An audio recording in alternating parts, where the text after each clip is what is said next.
चंद्रभूषण सिंह जी, अहमदाबाद से। श्री हरिवंश।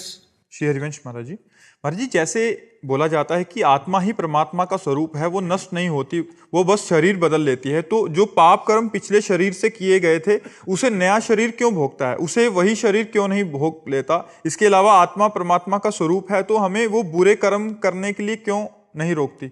आत्मा क्या रोल है महाराज? आप अपने आत्म स्वरूप को जानते हैं? नहीं जानते ना, इसीलिए आपसे गलती होती है, क्योंकि आप अपने आत्म स्वरूप को न जान करके शरीर से तदात्म कर लिए हैं, मैं पुरुष हूँ। ऐसा है ना, जब आप शीशा देखते तो यही तो लगता मैं हूँ, तो आत्मा को भूल गए, मतलब परमात्मा को भूल गए। बस यही भूल माया में फंसा दिया। अब जो आप पाप करते हैं तो आपके शरीर की एक सीमा है, 100 वर्ष, 70 वर्ष, 80 वर्ष। अब मुकदमा यहाँ अपने 10-10 वर्ष नहीं चलता। छोटी अदालत है, कई अदालत है।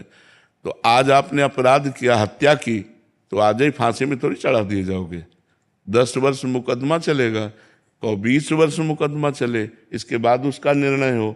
तो अपनी बड़ी सरकार है, आपने इस योनि में पाप किए और अनेक योनियों में दंड भोगना पड़ेगा, अनेक शरीर धारण करके दंड भोगना पड़ेगा। क्योंकि बड़ी सरकार है ना, अनंत ब्रह्मांडों का हिसाब किताब है ना, तो इसी योनि में दंड नहीं मिलता।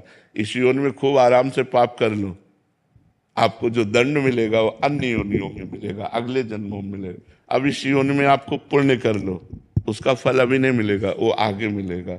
जैसे हमने पूर्व में पाप किए तो अब हमें भोगना पड़ रहा है, पूर्व में पुण्य किए तो वो अब मिल रहा है। लेकिन अब आप कर्म कर रहे हैं और पूर्व का पुण्य चल रहा है तो चकाचक आनंद है। अब पुण्य कर रहे हैं लेकिन पूर्व पाप चल रहा है, बड़ा दुख, बड़ी परेशानी, बड़ी समस्या है। इसीलिए लोग समझ नहीं पाते कि धर्मात्मा पुरुष दुखी है और पापात्मा सुखी है। इस निर्णय को नहीं समझ। ये हमारा भगवान का कानून है, इसलिए भोगना पड़ता है, अन्य जन्मों में भोगना पड़ता है।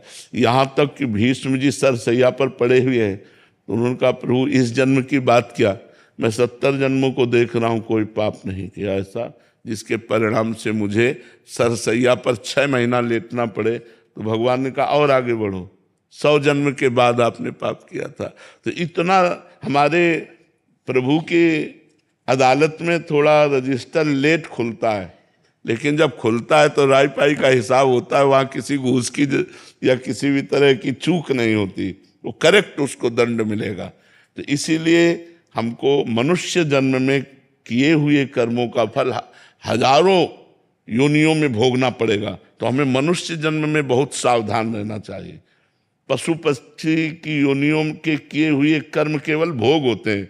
जैसे सिंह गाय को मार के खा रहा है तो उसको कोई पाप थोड़ी लग रहा है, बिल्ली कबूतर चूहे को पा रही तो कोई पाप थोड़ी लग रहा है, क्योंकि उसका आहार है, आहार निश्चित किया गया है। मनुष्य अगर मुर्गा खा रहा है, बकरा खा रहा है तो पाप कर रहे हो, क्योंकि वो तुम्हारा आहार नहीं, तुम्हारा रोटी दाल आहार है, तुम्हारा साग सब्जी आहार है, घी दूध आहार है।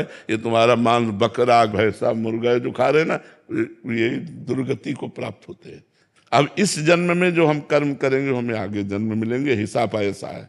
कानून है। अब क्यों है तो सरकारी कानून है कानून है। जहाँ जैसी व्यवस्था होती है तो हमारे भगवान का कानून है कि इस जन्म में पाप करोगे तो आपको अनेकों जन्मों में उस पाप का फल भोग। कुछ ऐसे कर्म भी हैं जिसका इसी जन्म में भुगतान हो जाता है। बहुत भयंकर अपराध, साधु अपराध, साधु अवज्ञा तुरंत भवानी, कर कल्याण अखिल ज्ञानी। अगर संत का अपराध बन गया, वैष्णव का अपराध बन गया, भक्त का अपराध बन गया तो तुरंत लागू हो जाएगा।